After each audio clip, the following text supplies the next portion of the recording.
शिविर में उपस्थित सभी शिविरार्थी एवं महानुभावों को सादर जय जय। जैन फाउंडेशन के मंच पर आप सभी का हार्दिक स्वागत है। आज हमारे साथ तीनों ही वक्ता एवं जैन फाउंडेशन के फाउंडर, को फाउंडर एवं सारी टीम जुड़ी हुई है। मैं बताना चाहूंगा कि बच्चे ही समाज का भविष्य होते हैं और एक अच्छे समाज का निर्माण करने के लिए धर्म का जीवन में होना बहुत ही आवश्यक है, क्योंकि धर्म ही एक ऐसी चीज है जो हमें संस्कारवान तो बनाती है और हमें गलत मार्ग में जाने से रोकती है। आज की पीढ़ी इस धर्म की प्रभावना को आगे बढ़ाए, इसी को ध्यान में रखते हुए इस जैन फाउंडेशन के माध्यम से यंग माइंड शिविर का आयोजन किया जा रहा है, जिसमें आप सभी को नैतिक शिक्षा एवं धार्मिक शिक्षा का लाभ प्राप्त होगा। हमारे साथ तीनों ही वक्तागण जुड़े हुए हैं जो अपने ख्याति प्राप्त विद्वान हैं, समाज में निरंतर अपना सहयोग देते हैं, अपने वक्तव्य से अपनी वाणी से समाज के सभी लोगों को लाभान्वित करते हैं।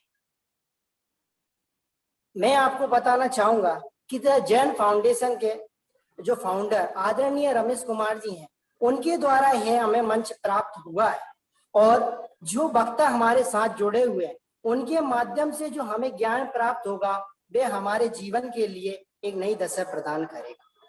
मैं आदरणीय रमेश कुमार जी को आमंत्रित करना चाहता हूं कि वह हमें बताएं कि द जैन फाउंडेशन की शुरुआत किस लिए की गई, उसका क्या उद्देश्य है एवं हमारे वक्तागणों का भी परिचय करें। आदरणीय रमेश कुमार जी साहब, मैं आपको आमंत्रित करता हूं।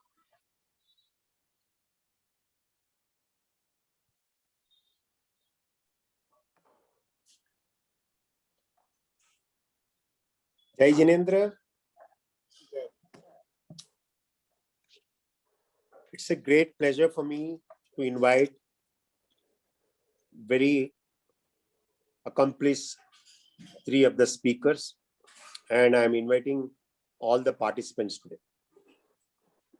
As Vipul ji has told, इसका उद्देश्य क्या था?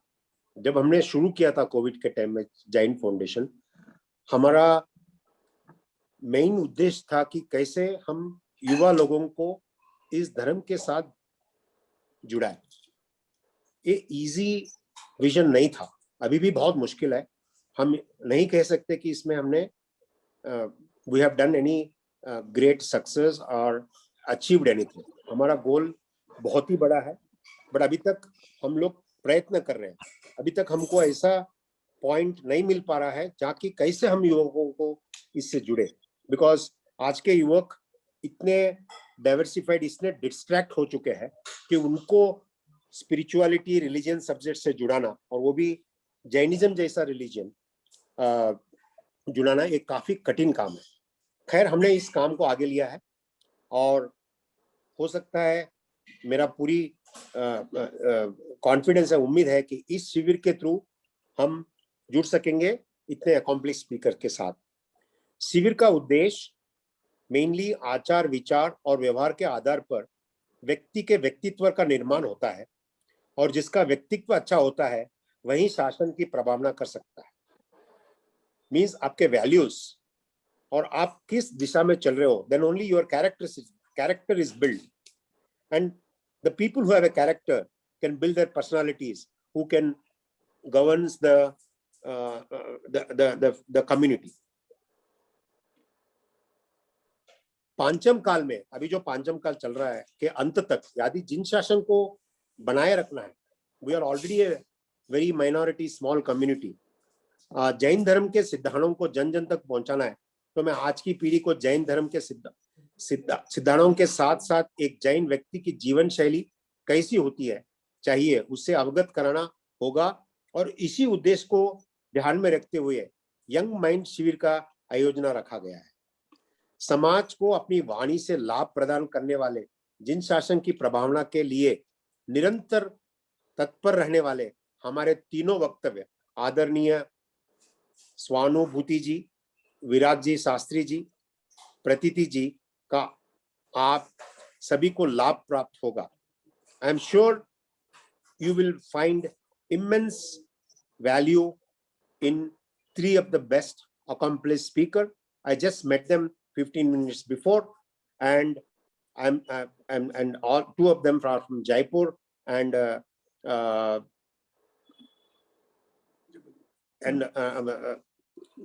one from Jabalpur, and you will truly enjoy this shibir. And I request you, please share your feedback, which is very important to us. So in case we need to do any improvements, we are more than happy. आप सभी का प्रतिदिन कक्षा में उपस्थित रहकर लाभ प्राप्त करें और स्वयं जीवन को उन्नत बनाएं. इसी भावना के साथ now I will ask Mumuksh to start the session. Thank you so much. And we have also our co-founder Neil Bhai with us, and Vipul ji, you can take this forward. Thank you so much, Vipul ji. धन्यवाद देना चाहूंगा मैं आदरणीय रमेश कुमार जी को, जिन्होंने हमें the Jain foundation किस उद्देश्य से प्रारंभ किया गया था उसके बारे में अवगत कराया. और मैं धन्यवाद देना चाहूंगा आदरणीय विराग जी को, जो हमारे तृतीय वक्ता मतलब क्लास लेंगे वो हमारे साथ जुड़े हुए हैं, जिन्होंने हमें कीमती समय निकाल करके हमें ये मतलब हमारे इस कार्यक्रम में भी उपस्थित हुए हैं और आगे आने वाली कक्षाओं में भी हमें लाभ प्रदान करेंगे. आदरणीय विराग जी, आपका बहुत बहुत आभार.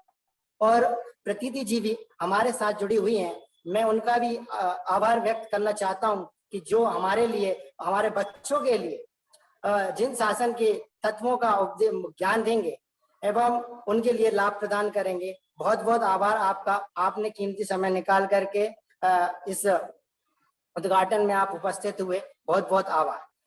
अब मैं आपको कक्षा प्रारंभ होने से पूर्व मैं सभी बच्चों के लिए कुछ निर्देश देना चाहता हूँ एवं सभी शिक्षार्थी जो भी बड़े बच्चे एवं जितने भी हैं उन सभी के लिए दिशा निर्देश देना चाहता हूँ, जो हमारी कक्षा के लिए बहुत ही आवश्यक है. सर्वप्रथम आपके लिए, आप सब जानते हैं कि जब आप स्कूल में पढ़ते हैं तो गुरु के सामने रहते हैं तब तो हमें क्या रहता है, डर लगता है और हम अच्छे से पढ़ भी पाते हैं. लेकिन अगर मान लीजिए गुरु हमें देख नहीं रहा हो और हम कहीं और देखें तो हमें ना ज्ञान की प्राप्ति होगी और हमारा समय भी चला जाएगा. तो इसी उद्देश्य को ध्यान में रखते हुए कि हमारा समय बर्बाद ना हो और हम अच्छे से ज्ञान प्राप्त करें, तो इसके लिए आप सभी को अपना वीडियो ऑन कर ही बैठना है. सेकंड, जूम प्रोफाइल पर आप अपना जो आपको पीडीएफ दी गई थी ग्रुप के अंदर, उस पीडीएफ में आप अपना नाम देखिए और उसमें जो रोल नंबर है वो आप अपने प्रोफाइल पर अवश्य रखिए, जिससे हम आपकी प्रेजेंट लगा सकें.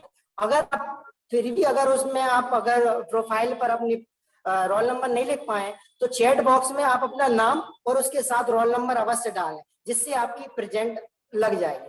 थर्ड है कि आप सभी अगर 6 दिन शिविर में उपस्थित रहते हैं तो आपकी जो प्रेजेंट लगेगी, 6 दिन की जो उपस्थिति रहेगी, उसके आधार पर आपको सर्टिफिकेट एवं द जैन फाउंडेशन के द्वारा आपको सांत्वना रूप भेंट आपके घर पर भेजी जाएगी.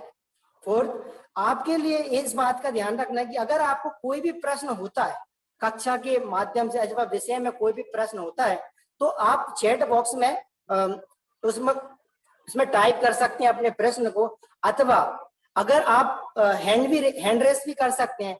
जैसा भी अनुकूल बनेगा हम आपके लिए पैनल पर लेंगे और आपके प्रश्न का वक्ता आपको उसका आंसर भी देंगे. अगर आंसर नहीं मिल पाता है तो कक्षा के बाद आप उस प्रश्न को ग्रुप में डाल सकते हैं, तो हमारे जो वक्ता है वो समय निकाल कर आपको उसका उत्तर अवश्य प्रदान करेंगे. इसी प्रकार के आपके लिए दिशा निर्देश थे. अब मैं अपनी वाणी को विराम करने से पूर्व स्वानुभूति जी को बुलाना चाहता हूं कि वे अपनी कक्षा प्रारंभ करें. आदरणीय स्वानुभूति जी, आप अपनी कक्षा प्रारंभ कर सकते हैं.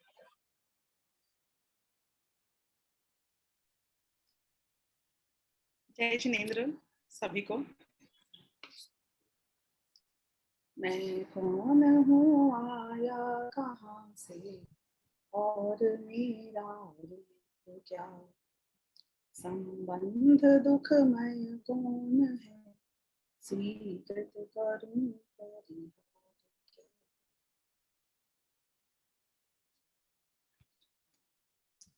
आज जो विषय हमने रखा है, ये विषय है पुण्य और पाप।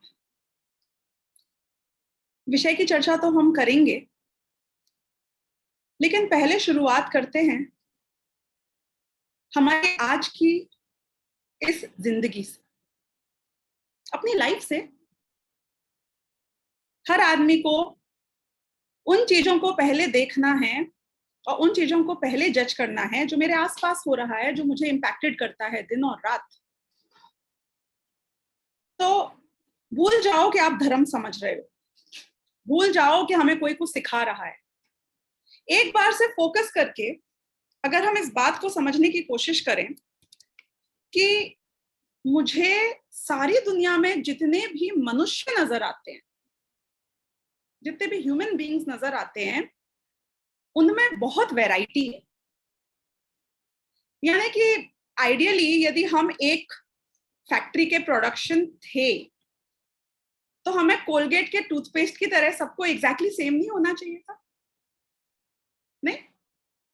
क्योंकि जब एक फैक्ट्री से सिमिलर इंग्रेडिएंट्स के साथ में कोई एक प्रोडक्ट निकलता है तो वो एग्जैक्टली सेम होता है।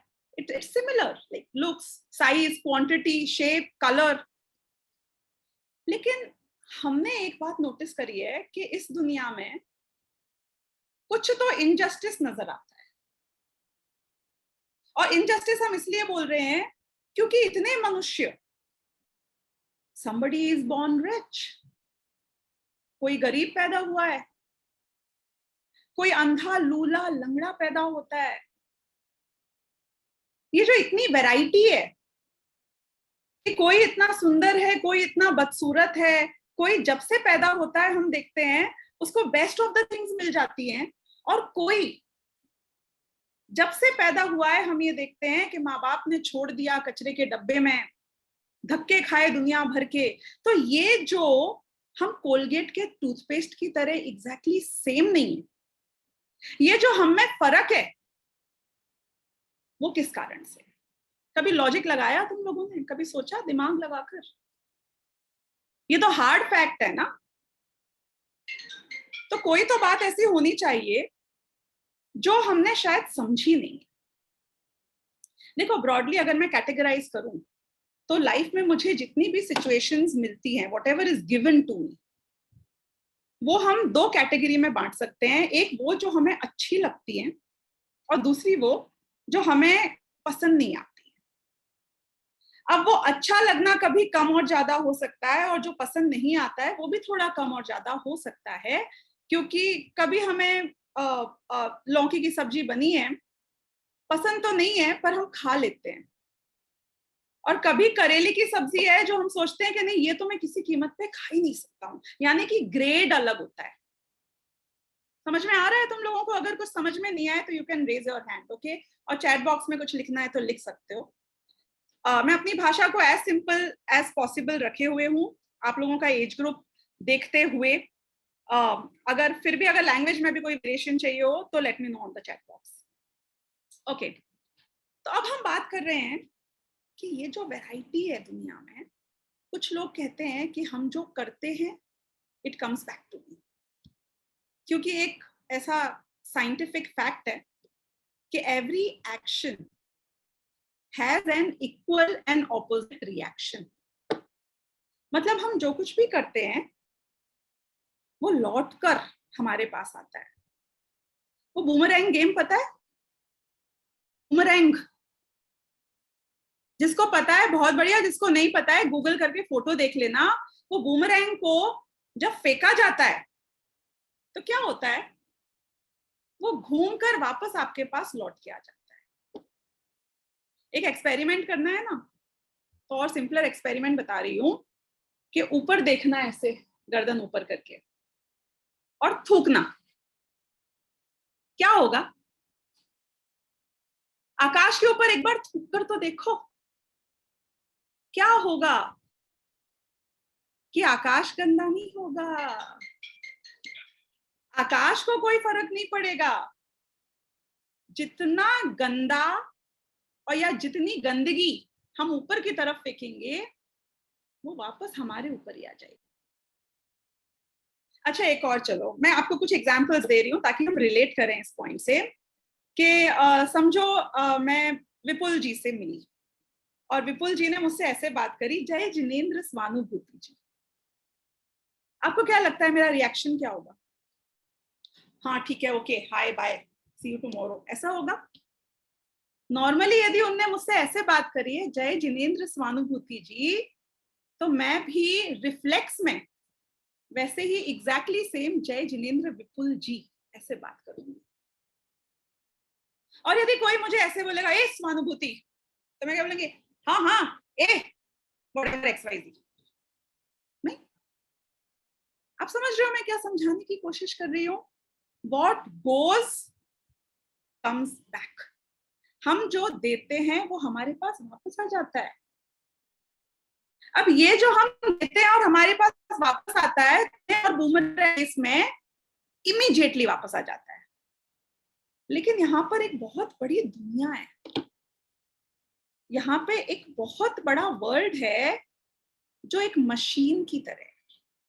बहुत ध्यान से समझना इस कॉन्सेप्ट को, थोड़ा तुम लोगों को ध्यान से सुनना पड़ेगा। कंप्यूटर है, लैपटॉप है, मोबाइल है, इसमें क्या आउटपुट आता है कि जो इनपुट जाएगा वैसा आउटपुट आएगा। यदि आपको स्वानुभूति का नाम ढूंढना है और तुमने SWANU टाइप किया, तो SWANU से मैचिंग जितनी भी ऑप्शंस हैं, कंप्यूटर या मोबाइल में दिमाग नहीं है, उसमें ज्ञान नहीं है, वो समझता नहीं है। लेकिन जो मशीन्स होती है ना, वो मैच द कॉलम्स कर सकते हैं। मैच द कॉलम मतलब समझते हो क्या होता है? वो मैच कर सकते हैं कि SWAN अगर फीड किया हुआ है उस भाषा में, उस मोबाइल में, तो SWAN से मैच करता हुआ जो कुछ भी उसको मिलेगा वो सब तुम्हारे को वहां पे स्क्रीन पे रिफ्लेक्ट कर जाएगा। तो क्या किया उसने? तुमने जो अंदर डाला उसको समझा, उसको प्रोसेस किया और उसके हिसाब से आउटपुट दे दिया। यदि मैं मोबाइल में डालती हूं स्टूपिड, तो मोबाइल मुझे क्या दिखाएगा? हाँ रयान, अगर मैंने टाइप किया स्टूपिड तो मोबाइल पे मुझे क्या नजर आएगा? Intelligent, beautiful, God? क्या नजर आएगा? स्टूपिड नजर आएगा। यदि मैं मोबाइल में टाइप करूंगी आई एम इंटेलिजेंट, तो क्या वापस आएगा? कि मुझे मोबाइल की स्क्रीन पे आई एम इंटेलिजेंट ही नजर आएगा। तो मोबाइल एक मशीन है ना, ये मशीन ऐसे काम करती है ना कि जो इनपुट देते हैं उसके हिसाब से प्रोसेसिंग करके आउटपुट दे देती है। एक डिफरेंस ये जरूर होता है कि यदि मैंने 2 + 2 = 4 किया, तो 2 और 2 मैंने इनपुट डाला और दिखाएगा 4। ऐसा हो सकता है, इजंट इट? अब ये दुनिया पे हम आते हैं, तो मैंने आज किसी एक बच्चे को छेड़ा, उसको टीज किया, उसको चिढ़ाया। कल मैंने उसकी बुक ले ली, उसकी पेंसिल ले ली। ऐसे मैंने 2 + 2 किया, तो फ्यूचर में ऐसा हो सकता है कि वो जो करम नाम की एक मैक्रो मशीन है उसमें प्रोसेसिंग हो, और वो प्रोसेसिंग करके जो मुझे आउटपुट मिलेगा वो 4 का मिलेगा। यानी कि मेरे साथ ऐसा कुछ बुरा होगा जो मुझे बिल्कुल भी पसंद नहीं आएगा। कोई मुझे धक्का मारेगा और मेरे हाथ से मेरी बुक छीन के चला जाएगा। हो सकता है ना? हम जो करते हैं सेम टू सेम, आज नहीं तो कल, कल नहीं तो परसों, परसों नहीं तो नरसों, हमारे साथ एग्जैक्टली सेम होता है। और इसीलिए यदि हम दुनिया में लोगों को देख रहे हैं और हर आदमी को ये देख रहे हैं कि किसी को अच्छा ही अच्छा मिलता है और किसी को बुरा ही बुरा मिलता है, इस क्वेश्चन का आंसर तुम मुझे दोगे कि जिसको अच्छा मिल रहा है उसे अच्छा क्यों मिल रहा है?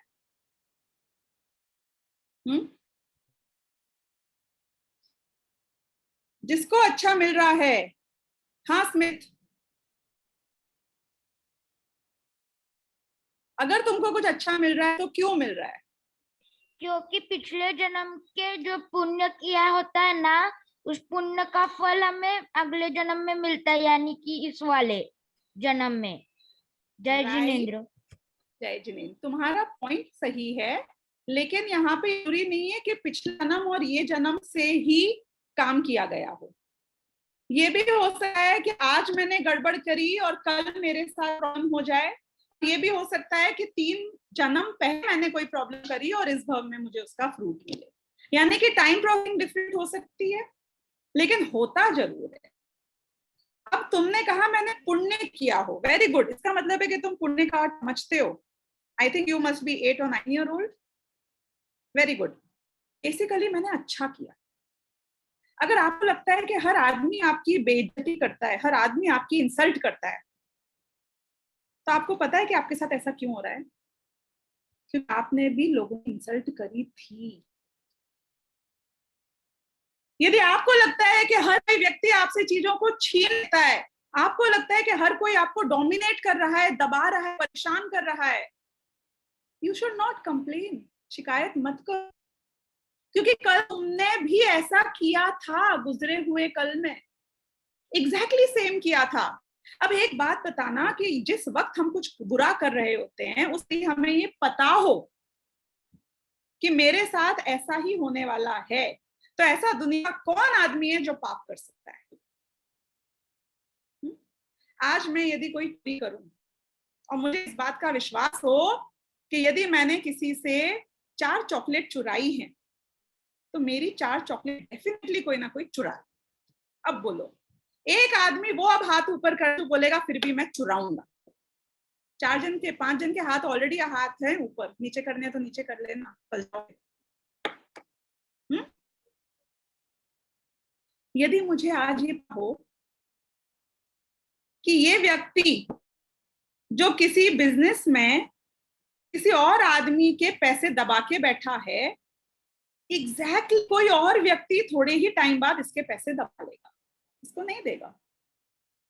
क्या तुम दबा सकते हो किसी के पैसे? यदि आज तुम किसी को धक्का दे रहे हो और तुम्हें पता चल जाए कि कल मुझे कोई धक्का मारेगा, क्या तुम किसी को धक्का मार सकते हो?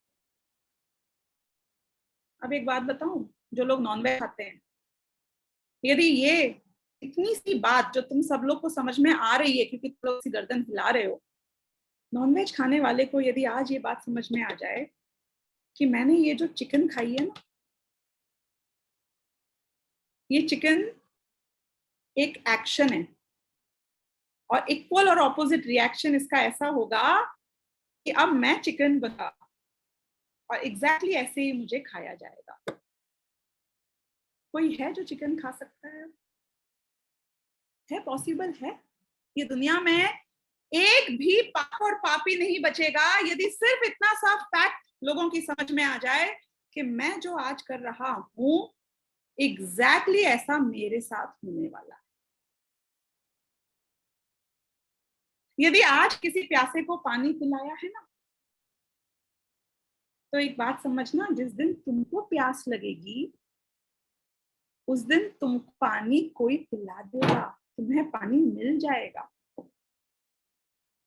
अगर आज तुमने अच्छा किया है तो इस जन्म में नहीं, नेक्स्ट लाइफ में, लेकिन तुमको वो फ्रूट्स मिलेंगे जरूर।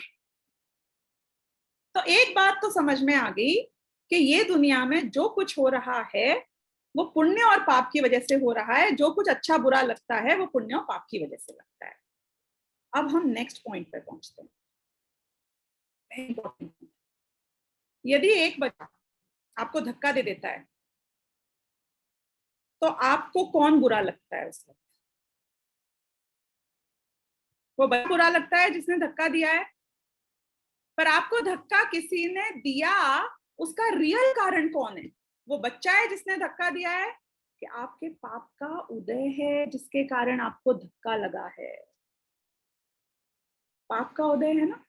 पाप का उदय कमाया किसने था? कि मैंने ही तो कमाया था। तो whom should you complain? खुद से कंप्लेन करो ना। हम क्या गड़बड़ करते हैं कि हम अपने पाप की फैक्ट्री तो चालू रखते हैं, हम झूठ बोलना बंद नहीं करते हैं, हम लोगों का मन दुखाना बंद नहीं करते हैं, और फिर उसके बाद में हम कंप्लेन करते हैं जब हमारे साथ बुरा होता है कि भगवान मैंने सब क्या गलत किया जो मेरे साथ ऐसा हो रहा है। तो इसका मतलब है कि वी आर रॉन्ग। इसका मतलब है कि वो सिचुएशन गलत नहीं है, इनफैक्ट उस बच्चे पे तुम्हें दया आनी चाहिए यू शुड फील बैड कि वो बेचारे ने आज मुझे धक्का दिया है, कल इसको भी धक्का मिलेगा। उसने आज मेरा दिल दुखाया है, कल उसका भी दिल कोई ना कोई दुखाएगा। हम जो भी करें, अगर सिर्फ ये फैक्ट को हम अपने दिमाग में रखें हर वक्त कि मैं जो कर रहा हूं वो मेरे पास वापस आने वाला है, और जब भी कोई मेरे साथ बुरा या अच्छा करे तब मेरे दिमाग में ये पहले आ जाए फैक्ट कि ये बुरा इसलिए नहीं कर रहा है क्योंकि ये बुरा है, ये मेरे साथ बुरा इसलिए कर रहा है क्योंकि मैंने खुद ये पाप बांधा था, इसलिए मेरे साथ बुरा हो रहा है। वो जो चिकन थी ना जिसको कोई खा रहा है, पता है उस चिकन का दोष क्या था? क्या गलती करी थी उस चिकन ने? कि पिछले जन्म में या उसके पहले के जन्म में या कभी ना कभी उसने भी यही काम किया था कि किसी निर्दोष को खाया था, किसी असहाय को खाया था, किसी बेचारे को, कमजोर को खाया था, एक जीव को खाया था। तो हम अगर इस दृष्टि से, अगर हम इस माइंडसेट से, अगर हम ऐसे पर्सपेक्टिव से दुनिया को देखने लग जाते हैं कि I am responsible for my own problems, मेरी परेशानी मेरे खुद के कर्मों की वजह से है, तो तुमको दुनिया में लोग अच्छे और बुरे नहीं लगेंगे, तुम खुद अपने कर्मों को सुधार लोगे और खुद अपने भविष्य को बेटर कर लोगे। अब इस नजर से अगर हम पूरी दुनिया को देखें तो हमें दो बातें और ख्याल आती हैं कि हमारी जो एक्सपेक्टेशन है ना वो लाइफ से बहुत गलत है। मैं बता रही हूँ क्यों। क्योंकि हम चाहते हैं कि हमारे साथ सब कुछ अच्छा ही हो, हमेशा पुण्य का ही उदय आता है। एक भी बच्चा यहाँ बैठा है जो हाथ ऊपर करके कहेगा कि नहीं नहीं नहीं, मेरे को पाप का उदय चलता है, मुझे नहीं चाहिए पुण्य का उदय है, तो हाथ ऊपर करो। हमको कॉन्स्टेंटली पुण्य का उदय चाहिए, हमको हर चीज में पुण्य का उदय चाहिए। चॉकलेट्स भी हमें ज्यादा मिलनी चाहिए, केक्स भी हमें मिलनी चाहिए, गिफ्ट भी हमें सबसे ज्यादा मिलने चाहिए और बेस्ट मिलने चाहिए, मम्मी पापा का भी डांटना नहीं चाहिए। मतलब एक भी पॉइंट ऐसा नहीं होता है जहां हम बोलें कि तुम्हारे पाप का उदय आने के लिए एक जगह चाहता है तो चूज करो कि आपका पाप का उदय कहाँ है, आप बता सकते हैं? चॉइस है। तो आपके पास कोई एक ऐसी जगह है जहां आप बोलो कि यहाँ पाप का उदय आएगा तो मुझे चलेगा? और सच एक बात बताऊं, 99% लोग अगर चूज करने जाते हैं तो जो आपके पाप के उदय आ रहे हैं उससे आप खुश रहो। एग्जाम्पल दूं, समझाऊं? कोई आदमी ये शिकायत करे कि मेरे को मेरी बर्थडे में जो ये एक गिफ्ट मिला है वो मेरी पसंद का नहीं है, मुझे पिंक कलर का चाहिए था और मुझे ब्लू कलर का मिल गया है। ऐसी कंप्लेन होती है ना अपनी नॉर्मली लाइफ से कि मेरे को जो ये ड्रेस दी है मुझे उसमें मे बी बेन 10 चाहिए था और मुझे डोरेमोन का दे दिया है। ऐसी कंप्लेन्स होती हैं। क्योंकि तुम बच्चे हो इसलिए मैं बच्चों के एग्जाम्पल दे रही हूँ। अगर बड़ों की बात करें तो चलो मैं एक बार के लिए ये भी कहूँ कि आपको जुकाम हो गई है, ये पाप का उदय है ना, और जिस वक्त जुकाम होती है तब ऐसा लगता है कि भगवान बस एक चीज लाइफ में यदि मैं कुछ चाहता हूं तो वो ये है कि जुकाम ठीक हो जाए। पर सच बात ये बताना कि अगर आपके पास चॉइस हो कि मेरा पाप का उदय कहाँ आ सकता है, कहाँ मुझे एक्सेप्टेबल है, तो कहीं और आ जाता तो ज्यादा मुश्किल हो जाता। एक बात तो ये कि पूरे टाइम पुण्य का उदय आएगा ये तो प्रैक्टिकल नहीं है, इजंट इट? अगर आप ये सोच रहे हो कि मेरा हर वक्त पुण्य का उदय आता रहेगा, पाप का उदय कभी आएगा ही नहीं, ऐसा तो कभी होगा ही नहीं ना।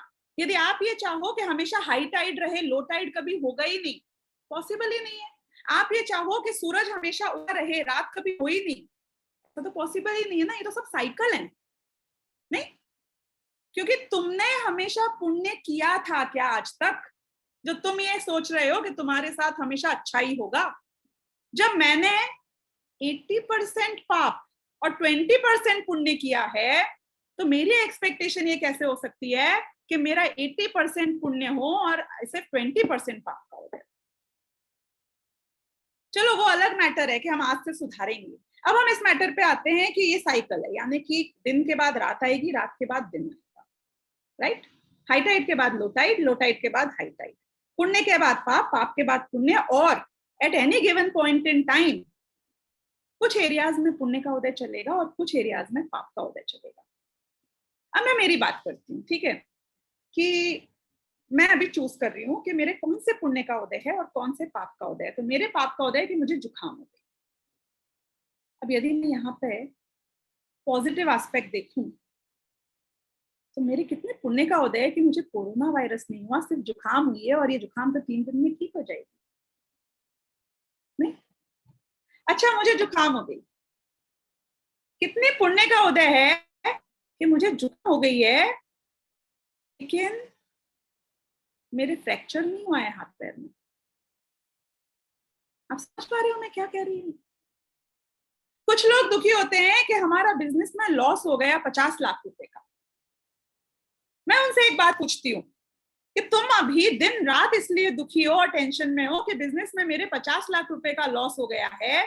यदि आज की डेट में तुमसे ये बोलूं कि चलो तुम्हारा पाप का उदय ट्रांसफर कर देते हैं किसी और जगह पे, बोलो क्या बिगाड़ना है? ये 50 लाख रुपए वापस आ जाएंगे, पर कुछ बिगड़ेगा, तुम्हारी मां मर जाएगी, चलेगा?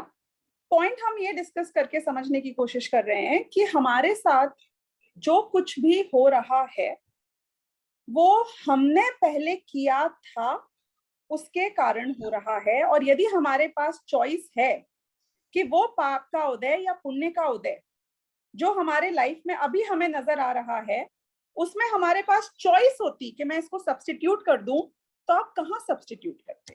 वो 50 लाख रुपए का नुकसान एक्चुअली देखा जाए तो आप अगर थोड़ा विचार करोगे कि किसी और एरिया में आ जाता वो पाप का उदय, तो हम सोचेंगे ये तो बेस्ट आया है पाप का उदय।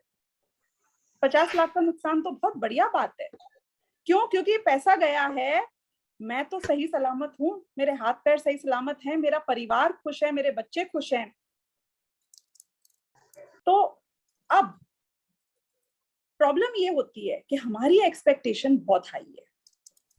हमारी एक्सपेक्टेशन है कि कोई पाप का उदय आना ही नहीं चाहिए।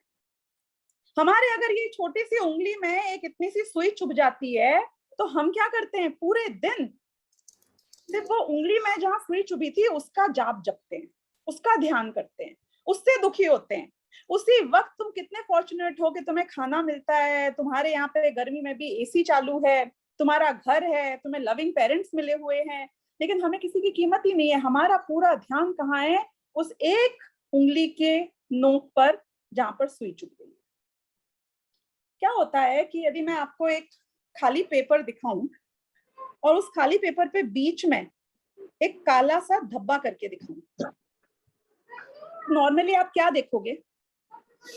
हर आदमी बोलेगा कि मुझे ये काला धब्बा नजर आ रहा है, इजंट इट? कि तुम्हें पूरा सफेद कागज नजर नहीं आ रहा?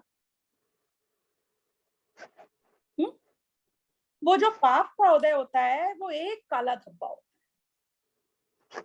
हम सिर्फ उसे ही देखते रहते हैं। हमारा फोकस, हमारा ध्यान, हमारा उपयोग सिर्फ और सिर्फ उस एक काले धब्बे पर रहता है, जबकि जीवन उस सफेद कागज की तरह है, उसके अलावा भी बहुत कुछ है। यदि सफेद कागज को देखोगे तो काला धब्बा नजर ही नहीं आएगा। और वो काला धब्बा यदि है भी तो वो अपने आप वहां रहने के कारण आपको परेशान नहीं करता है, वो आपको तब परेशान करता है जब आपको वो नजर आता है। ऐसा कितनी बार बच्चों के साथ हुआ है कि आप खेलने जाओ, क्रिकेट खेलने जाओ, बैडमिंटन खेलने जाओ, और कहीं पे बॉडी में छोटी मोटी चोट लगाती है, कहीं एक या तो कट आ जाता है, स्क्रैच हो जाता है, छिल जाता है, आपको नहीं पता चलता। लेकिन जब आप घर आओगे, जब आप नहाओगे धोगे और मम्मी बोलेगी पढ़ाई करने के लिए बैठो, तो आपको याद आएगा अरे मुझे तो यहाँ दर्द हो रहा है। क्योंकि जब चोट लगी तब तुम्हें पता नहीं चला, क्योंकि तुम्हारा ध्यान उस काले धब्बे पर नहीं था। लेकिन जिस वक्त तुमने उसके बारे में सोचा तो तुम्हें दर्द महसूस हुआ। एक एक्सपेरिमेंट करना लाइफ में। किसी दिन यदि समझो पेट दुख रहा है ना, तो अपने सिर के ऊपर ध्यान लेके जाना। जिस वक्त पेट दुख रहा है उस वक्त सिर के बारे में ध्यान लेके जाना और बोलना कि अरे वाह मेरा तो सिर दुख ही नहीं रहा है। उस क्षण में पेट नहीं दुखेगा, उस क्षण में तुम सिर के स्वास्थ्य को भोगोगे। You'll feel good। मेरे साथ तो कितनी बार ऐसा होता है कि जब बहुत समझो जुकाम हो गई है या गला खराब है और आप ऑफिस चले जाओ और आप अपनी मीटिंग्स में बैठ जाओ, नाक बहना कब बंद हो जाती है हमें पता ही नहीं चलता। गला खराब था वो मीटिंग खत्म होने के बाद याद आता। तुम कोई अपने पसंद का वेब सीरीज देख रहे हो, कार्टून देख रहे हो, अचानक तुम्हारे कजिन्स आ जाते हैं घर में, तुम सब भूल जाते हो, सारी कंप्लेंट्स खत्म। तो इसका मतलब है कि पुण्य का उदय और पाप का उदय ये तो साइकिल है, ये तो दिन रात है, ये तो हाई टाइड लो टाइड है। उसकी तरफ जब हमारा ध्यान जाता है, जहां हम वहां पे चूज करने लग जाते हैं, जहां पे हम ये सोचने लग जाते हैं कि मुझे ये पाप का उदय नहीं चाहिए, वहां प्रॉब्लम खड़ी होती है। वो प्रॉब्लम के होने की वजह से प्रॉब्लम नहीं होती है, मैं उसे प्रॉब्लम मानता हूं तो प्रॉब्लम हो जाती है। तो इसलिए ये पुण्य का उदय और ये पाप का उदय, हमने 3 बातें समझी।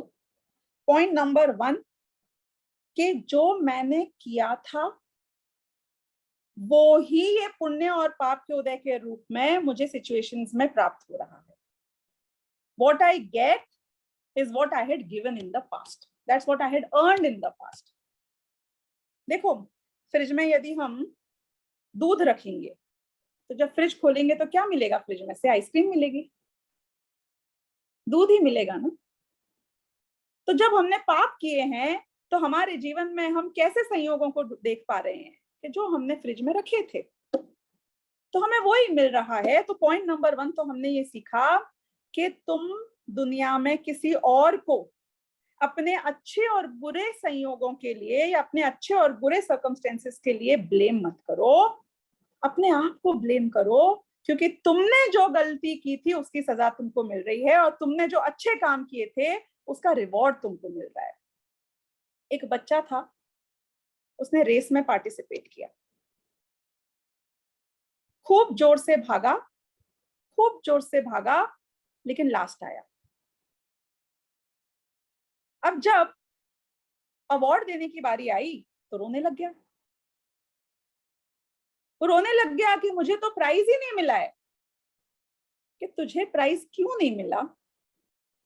क्योंकि तू जीता ही नहीं। कि मैं भी भागा, बहुत तेज भागा, सारे लोग भागे, बहुत तेज भागे, वो मुझसे ज्यादा क्यों भागे? वो मुझसे आगे कैसे निकल गए? कि वो इसलिए आगे निकले क्योंकि उनने पिछले पूरे महीने रोज प्रैक्टिस करी थी भागने की। तुम इसलिए पीछे रह गए क्योंकि तुम तो आज सुबह उठे, मुंह धोया, कपड़े पहने, नहाकर और आज ही भागने निकले हो। कई लोगों को ये शिकायत होती है कि मैं तो जब से पैदा हुआ हूं मेरे साथ बुरा ही बुरा होता है। और मैंने कितने लोगों को देखा है कि वो इतना पाप करते हैं तो भी उनके साथ अच्छा ही अच्छा होता है। लगा होगा ना तुमको? ये अंडरवर्ल्ड के डॉन, इनका तो पुण्य का उदय चलता है, इतने बड़े बड़े काम करते हैं और पकड़े नहीं जाते हैं। और हम तो यदि सिर्फ फ्रिज में से एक चॉकलेट निकाल लेते हैं तो भी पकड़े जाते हैं और डांट पड़ जाती है। कि उनको क्यों नहीं कोई पकड़ पाता है, मुझे क्यों सब लोग पकड़ लेते हैं? और वो तो अभी इतना पाप कर रहे हैं फिर भी उनके साथ अच्छा हो रहा है। मैं अभी इतना रोज मंदिर जाता हूँ, रोज नमोकार मंत्र बोलता हूँ, सारी अच्छी बातें करता हूँ, फिर भी मेरे पाप का उदय आता है। कि तुम्हारी जो लाइफ है ना, तुम्हारी लाइफ तुम जब से पैदा हुए हो तब से शुरू नहीं हुई है। वो तुम हो ही नहीं जो पैदा हुआ है। अनन्या, कितने साल की हो तुम? 8 साल की हो? 9 ईयर ओल्ड हो। एक्चुअली में तुम 9 ईयर ओल्ड नहीं हो। तुमको पता है ये बात? हाँ। ये जो तुम्हारी मम्मी है, अगर वो बोलती हैं कि वो 35 ईयर ओल्ड है, वो 35 ईयर ओल्ड नहीं है। तुम और तुम्हारी मम्मी एक बराबर हो। कैसे? क्योंकि हम तो सब हमेशा से हैं ना, हम सब आत्मा हैं, हम जीव हैं, हम अनादिकाल से हैं। हम सबकी एज सेम है, कोई बड़ा नहीं है, कोई छोटा नहीं है। और हमने जो ये अच्छे बुरे काम किए वो कब किए, वो किसके हैं? वो अनन्या के अच्छे बुरे काम है, ये 9 साल के अच्छे बुरे काम है कि नहीं वो जीव के अच्छे बुरे काम है? क्योंकि मैं तो हमेशा से था, वो कभी का भी कुछ भी हो सकता है। तो हमने जो दूसरा पॉइंट समझा वो ये है कि मेरी ये पुण्य और पाप की कैलकुलेशन मेरी इस लाइफ से शुरू नहीं होती है। मेरी ये पुण्य पाप की कैलकुलेशन एक लाइफ से दूसरी लाइफ से तीसरी लाइफ से चौथी लाइफ से पांचवी लाइफ तक चलती ही जाती है, चलती ही जाती है।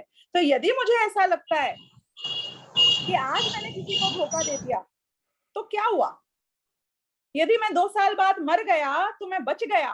कि नहीं, मैं ये चुकाना पड़ेगा अगले जन्म में जाके, तुम बचोगे नहीं। तुमको पता है ये जो गवर्नमेंट होती है, यदि एक आदमी ने एक खून किया, एक मर्डर किया, तो गवर्नमेंट उसको एक बार सजा दे सकती है। तुमको फांसी की सजा दी तो एक बार दे सकती है। यदि किसी आदमी ने 5000 लोगों को मार दिया तो गवर्नमेंट उसको कितनी बार मारेगी?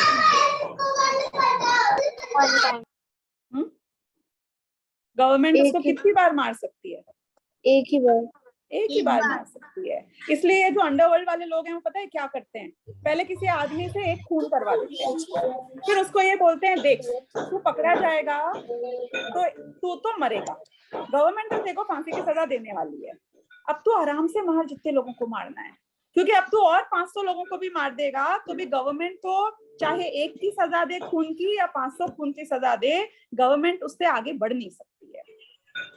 लेकिन ये जो कर्म की गवर्नमेंट है ना, कर्म की पुलिस, ये कर्म की पुलिस क्या करती है कि एक बार मारोगे तो एक बार मरोगे, कि बार बार कैसे मारेगा ये कर्म मुझको? कि हमारे यहाँ व्यवस्था है ना, नरक की व्यवस्था है, जो नरक में चला जाता है जीव, वो हर दिन उसकी हत्या होती है और फिर वो वापस जिंदा हो जाता है इस चीज के लिए कि उसे वापस मारा जा सके। यानी कि प्रकृति में, कर्म की दुनिया में तुम्हारे साथ हमेशा जस्टिस होगी। दुनिया में, कर्म की दुनिया में इनजस्टिस होती ही नहीं है, पॉसिबल ही नहीं है। Everything is always fair. हमने शुरुआत करी थी ना सेशन की, सब गलत हो रहा है, अन्याय हो रहा है, कि एक्चुअली में दुनिया में कोई अन्याय नहीं है, हर जगह न्याय है। बच्चा मरे, बूढ़ा मरे, कमजोर मरे, पुण्य वाला मरे, पाप वाला मरता हुआ नजर आए, अच्छे लोग मरते हुए नजर आए, बुरे लोग मरते हुए नजर आए, दुखी होते हुए नजर आए, कर्म की दुनिया में जस्टिस है, क्योंकि कर्म की दुनिया में दिमाग नहीं है, टिट फॉर टैट है, जो करते हो वो वापस आ जाता है। जो नेक्स्ट पॉइंट हमने समझा वो ये कि हमारी लाइफ में हमेशा पुण्य और पाप की साइकिल चलती ही रहेगी, ना पुण्य का उदय आएगा ना पाप का उदय आएगा। तो यदि हमें ऐसा लगता है कि कुछ पाप के उदय आ रहे हैं तो हमारा फोकस उन पाप के उदय की तरफ अगर होगा तो हम दुखी होते रहेंगे। उसी वक्त अगर हमारा फोकस उन जगह हो जाएगा जो अच्छी हैं तो हम उस अच्छाई को एंजॉय कर पाएंगे। इसलिए पुण्य और पाप का उदय एक्सटर्नल है, ये बाहर की चीजों को एक तरीके से सेट कर देता है। लेकिन यदि मैं उस धब्बे को नहीं देखूं, उस पाप के उदय के बारे में पूरे टाइम नहीं सोचूं, तो फिर मैं उस चीज को एंजॉय कर सकता हूँ जो अच्छी है मेरी लाइफ में। और इसलिए हमें अपने आप को किसको फोकस करना है, इस चीज को भी रेगुलेट करना चाहिए। तो ये क्योंकि अब अपना समय भी हो गया है, तो ये कुछ पॉइंट्स हैं जो हमने समझे। ये पॉइंट्स यदि पुण्य और पाप के बारे में हम समझ लेते हैं और लाइफ में अप्लाई करने लग जाते हैं, हम अपनी हर सिचुएशन को ऐसे देखते हैं कि इसने मेरे साथ बुरा नहीं किया, मेरे पाप का उदय था, इसने मेरा नुकसान नहीं किया क्योंकि मेरे पाप का उदय था। तो हम अपने आप ही दूसरे लोगों को अच्छा या बुरा नहीं मानेंगे, उनसे राग द्वेष नहीं करेंगे, हम स्वयं अपने कर्मों पे, अपनी अच्छाई और बुराई पे फोकस करेंगे। और जब हम खुद अपनी अच्छाई और बुराई पे फोकस करेंगे तो बुराई नहीं करेंगे और अच्छाई करेंगे, उससे अपने आप ही हमारा भविष्य भी सेफ हो जाएगा। तो इसके साथ मेरा आज का वक्तव्य मैं पूरा करूंगी। अब we are open to your question for the next 10 minutes. हाँ स्मिथ, तुमको पूछना है? जय जिनेंद्र मैम। जय जिनेंद्र। मैम मेरा ये क्वेश्चन था कि एक बार एक स्टोरी बताई गई थी, मैंने कहीं से तो सुनी थी। एक जैन दिगंबर मुनि होते हैं और एक बार एक इंसान होता है, वो एक उन मुनि के पास जाता है और उसके हाथ में एक पक्षी होता है जो जिंदा होता है और वो उससे लगता है कि मतलब उसे पता होता है कि जैन महाराज सच बोलते हैं। तो फिर वो उनको मतलब उसे वो अधर्मी था, उसे मुनि महाराज को झूठा करना था। तो फिर उसने महाराज जी को जाकर प्रश्न किया कि बोलो ये पक्षी जिंदा है या मरा हुआ है। तो फिर महाराज जी ने सोचा और बोल दिया कि वो मरा हुआ है। तो फिर उसने उस पक्षी को छोड़ दिया और बोला कि ये पक्षी तो जिंदा है, तुमने मारा कैसे बोला। तो फिर महाराज जी ने कहा कि क्योंकि अगर मैं कहता कि कि ये पक्षी जिंदा है तो तुम उसे का गला दबाकर उसे मार देते। तो फिर अगर ऐसी बातें हुई तो क्या हमें ऐसा मतलब हिंसा हो रही है, और हिंसा को बचाने के लिए अगर हम झूठ बोलते हैं तो क्या उसका भी पाप हमें लगता है?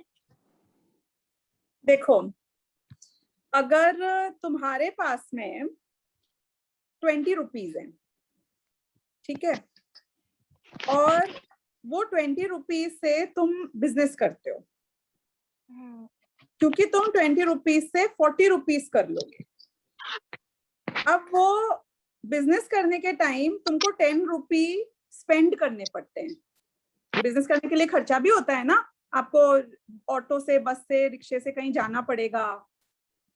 तो यदि आपने वो खर्चा किया तो वो खर्चा प्रॉफिट हो रहा है कि खर्चा ही हो रहा है? बात समझ में आई कि नहीं आई?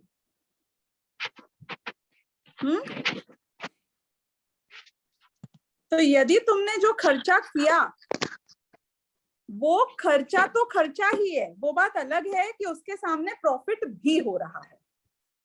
तो यदि तुमने झूठ बोला और तुमने किसी को बचाने के लिए झूठ बोला तो वो झूठ का तो पाप लगेगा, झूठ का पुण्य नहीं लगेगा, झूठ का तो पाप ही लगेगा। लेकिन उसके सामने पुण्य थोड़ा बड़ा लगेगा तो वो बड़ा पुण्य लगेगा। देखो एक बात बताऊं, कभी कभी ऐसा होता है ना कि डॉक्टर ने मेरे को एक बीमारी हुई तो एक इंजेक्शन लगा दिया। जब इंजेक्शन लगता है तो अच्छा लगता है कि बुरा लगता है? बुरा ही लगता है, बुरा लगता है। लेकिन वो इंजेक्शन लगाने की वजह से तुम्हारी जो बहुत बड़ी बीमारी थी वो ठीक हो गई। अब बोलो कि डॉक्टर ने तुम्हारे साथ अच्छा किया कि बुरा किया? अच्छा। तो जब ऐसे वाले पाप करते हो जहां पे कुछ बुरा भी करते हो और उससे कुछ अच्छा भी होता है, तो तुम्हारे साथ भी कुछ ऐसा बुरा होता है जिससे कुछ अच्छा हो जाए। यानी तुम्हें इंजेक्शन मिलेगा जिससे दर्द होएगा लेकिन तुम ठीक हो जाओगे। तो हम बेसिकली जो करते हैं हमारे साथ वैसा का वैसा ही होता है। आपकी मम्मी आपको कभी कभी अगर डांट देगी, कभी थप्पड़ लगा देगी, आपके अच्छे के लिए लगा रही है कि आपके बुरे के लिए लगा रही है? अच्छे के लिए। अच्छे के लिए। तो फिर मम्मी को बोलो कल से कि रोज थप्पड़ लगाया करो। गलती होती है तभी कि जब थप्पड़ लगता है तब तो दर्द ही होता है, जब डांट पड़ती है तब तो बुरा ही लगता है, लेकिन उससे मेरा अच्छा हो जाता है ना। तो ऐसी चीजें होती हैं दुनिया में जहाँ पे मिक्स होता है, लेकिन जो बड़ी चीज होती है, जो मेजर चीज होती है, हम हमेशा उसको देखते हैं और इसलिए छोटी चीज को वहां पे नजरअंदाज कर देते हैं, इग्नोर कर देते हैं। तो वहां पे भी जो हमने झूठ की बात करी वो हमने इग्नोर कर दी। लेकिन नॉर्मली एक्चुअली बात करें तो मुनियों के केस में तो वो झूठ नहीं बोलते हैं।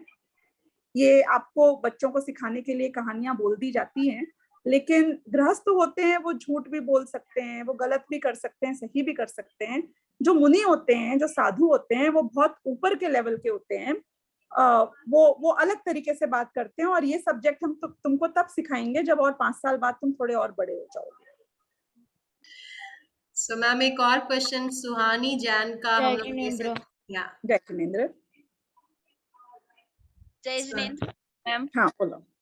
मेरा ये क्वेश्चन है कि जैसे आपने बोला था कि अभी हम मशीन में क्वेश्चन मतलब स्टूपिड डालेंगे तो उसमें स्टूपिड दिखाएगा, तो जैसे अब हम आपने एग्जांपल दिया था कि धक्का देंगे तो कभी हमारे साथ भी होगा कि धक्का देगा, लेकिन कभी ऐसा भी होता है कि 2 + 2 4 होता है। तो अब इनमें पाप की क्वांटिटी मतलब इसमें ऐसा देखेंगे कि कभी कम पाप किया तो वो तुरंत वापस मिलेगा और ज्यादा किया तो डबल होके मिलेगा। नहीं, ऐसा कोई पहली बात तो कनेक्शन नहीं है कि आपने अभी पाप किया है तो कम किया है तो अभी उदय में आएगा और ज्यादा किया है तो अगले भव में आएगा, ऐसा कोई कनेक्शन नहीं है। वो हर पाप जिस समय बंधता है वो उस लिमिटेशन के साथ बंधता है कि वो कब उदय में आने वाला है। उसका वो पीरियड, जैसे एफडी करते हैं ना अपन बैंक में, कोई 1 साल की एफडी होती है, कोई 5 साल की एफडी होती है, ऐसे बंधते वक्त ही कर्म में डिसाइड हो जाता है कि वो कब उदय में आने वाला है। तो पॉइंट नंबर 1 तो ये हो गया। उसका इससे लेना देना नहीं है कि कम और ज्यादा होगा तो पहले आएगा कि बाद में आएगा। दूसरी बात ये कि यदि सपोज आपने कोई पाप बांधा, अब ऐसा होता है कि मैंने जैसे आज 2 रुपये का प्रॉफिट किया, कल 2 रुपये का प्रॉफिट किया, परसों 2 रुपये का प्रॉफिट किया, तो जब मैं फाइनली मंथ एंड में काउंट करूंगी तो मैं बोलूंगी 6 रुपये का प्रॉफिट हुआ है। ऐसे पुण्य के उदय और पाप के उदय कंबाइन होकर भी उदय में आते हैं। समझ में आया कैसे? कि मैंने आज गलत किया, कल गलत किया, परसों गलत किया, ये तीनों पाप अभी एक साथ उदय में आ गए और इसलिए मेरा बहुत तेज पेट दुखा। मैं तुम लोगों को कर्मों की भाषा में बहुत कंफ्यूज नहीं करना चाहती हूँ, लेकिन उससे टेक्निकली कहते हैं उदीर्णा, जहां पे डिफरेंट टाइम में उदय में आने वाला कर्म एक साथ उदय में आ जाता है। और जब जैसे एक साथ सपोज तुमको एक थप्पड़ एक बार पड़ेगा तो इतनी जोर से नहीं लगेगी, 3 थप्पड़ पड़ गए ना एक साथ तो बहुत जोर से लगेगी। तो ऐसे जब एक साथ ज्यादा पाप का उदय आ जाता है तो वो ज्यादा इंटेंस होता है, और जब एक एक करके आता है तो कम होता है। तो ये सब व्यवस्था कर्मों की चलती रहती है, उसका एक अलग हिसाब चलता है।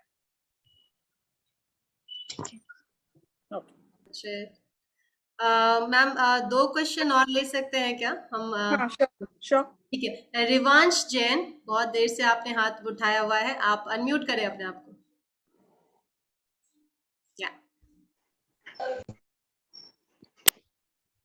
मैम जय जिनेंद्र। जय जिनेंद्र।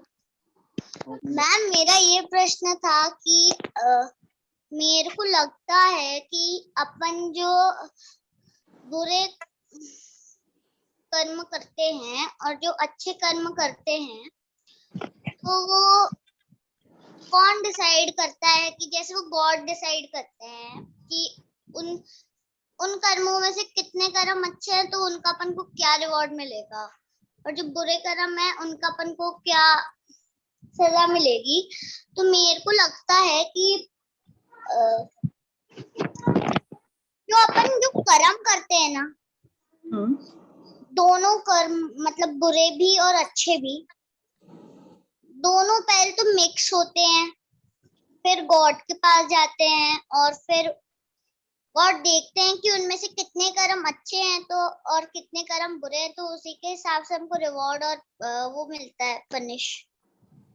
अच्छा एक बात बताओ कि क्या हमारे मोबाइल में या आईपैड और लैपटॉप में कोई गॉड है? No ma'am. लेकिन फिर भी हम जो चीज को उसमें फीड करते हैं अपने आप उसके हिसाब से वो आपको आउटपुट दे देते हैं ना। तो ऐसे ही कर्म भी जो है वो एक मशीन की तरह है, कोई गॉड नहीं है जो डिसाइड करते हैं अच्छा या बुरा, कोई गॉड नहीं है जो डिसाइड करते हैं कि तुम्हें कब क्या फ्रूट्स देने हैं। ये कर्म एक मशीन है और मशीन में जो चीज जाती है वो प्रोसेस होके वापस हमारे पास आ जाती है। तो मशीन में सब ऑटोमेटिक होता है।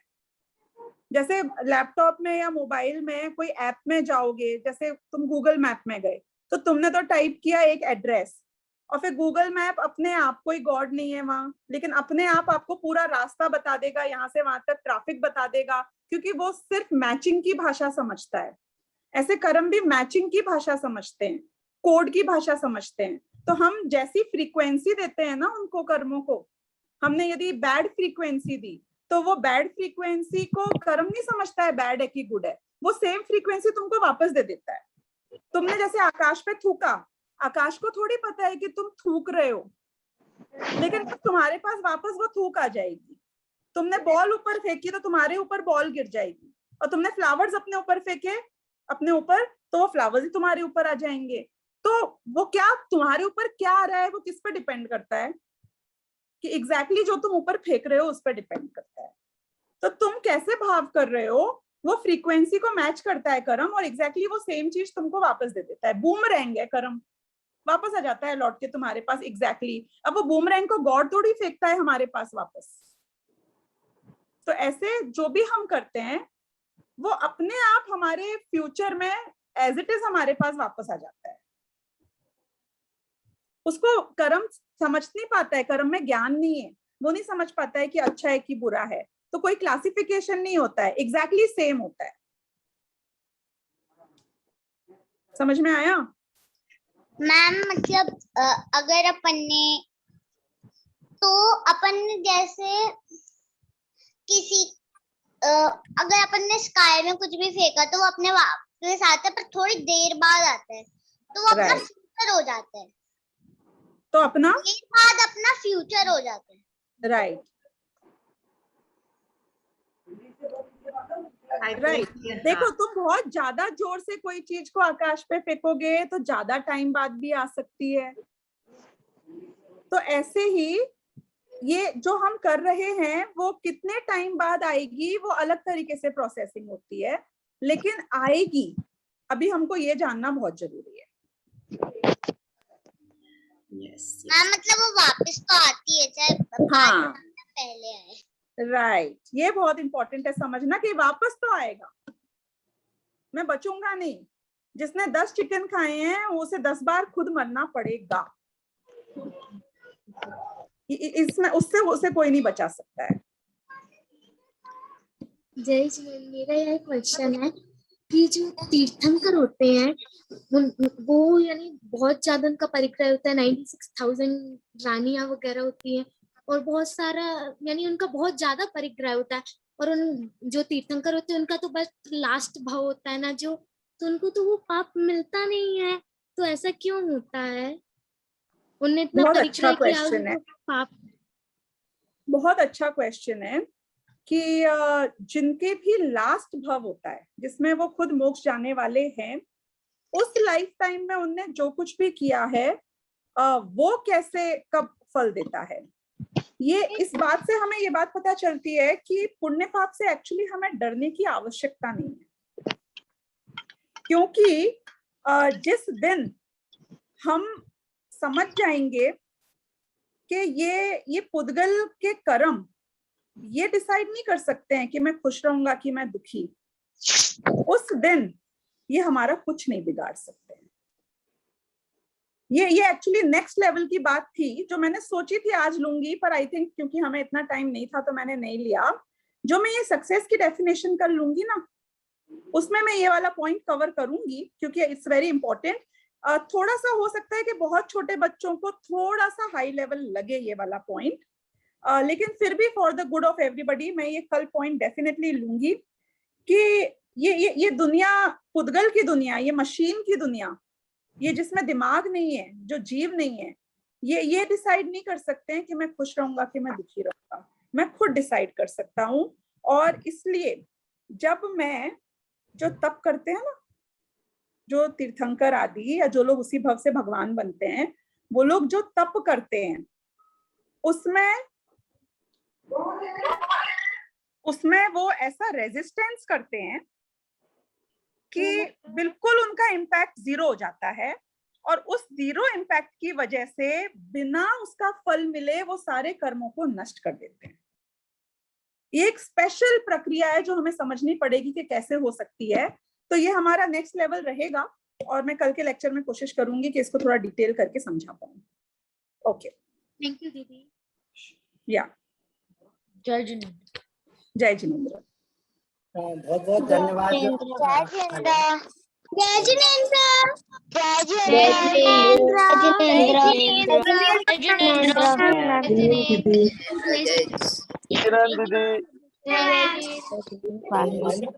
बहुत बहुत धन्यवाद मैम आपका, आपने इतना अमूल्य समय निकाल कर बच्चों को जो पाप पुण्य के बारे में सिखाया, जिसमें आपने बताया। मैम बहुत जी, बहुत बिल्कुल। धन्यवाद, आपने अपना समय देकर इन बच्चों के लिए पाप पुण्य के बारे में समझाया, और बहुत खुशी हुई कि इतने इतने से नन्हे बच्चे पाप पुण्य के बारे में जानते हैं और इतने बढ़िया बढ़िया प्रश्न कर रहे हैं।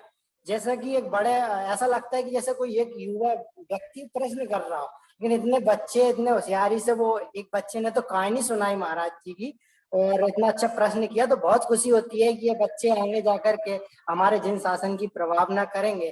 तो मैं सभी बच्चों का भी धन्यवाद देना चाहता हूँ, और आप निरंतर इस प्रकार की 6 दिन की जो सेवर की यात्रा है उसमें आप निरंतर जुड़े रहें, और हमारे ऐसे जो मुख्य वक्ता है, मतलब इतने विशेष वक्ता जो हमारे लिए प्राप्त हुए हैं, उनका आपको लाभ मिलता रहेगा। तो आप निरंतर इस कक्षा में जुड़े रहें। इसी मंगल भावना से मैं अपनी वाणी को विराम देना चाहता हूँ, और हम एक प्रार्थना करते हैं, उस प्रार्थना के बाद ही हम इस कक्षा को समाप्त करेंगे। तो सभी लोग हाथ जोड़ लें। अणु परमाणु शिव बनी जाओ, अख विश्वनु मंगल थाओ, सर्वे जीवे मोक्षे जाओ, खामे में सब जीवे, सभ्य जीवा खमंतु में, मिट्टी में सभ्य भूयेसु, वैरम अज्जन के नहीं। सर्वथा सौ सुखी थाओ, पाप ना कोई आचरो, राग द्वेष थी मुक्त थईने, समता सौ समाशेरो। सभी को सादर जय जिनेंद्र। कक्षा में कल फिर मिलेंगे। सभी उपस्थित हैं सही समय पर के। सभी को सादर जय। जय जिनेंद्र। जय जिनेंद्र।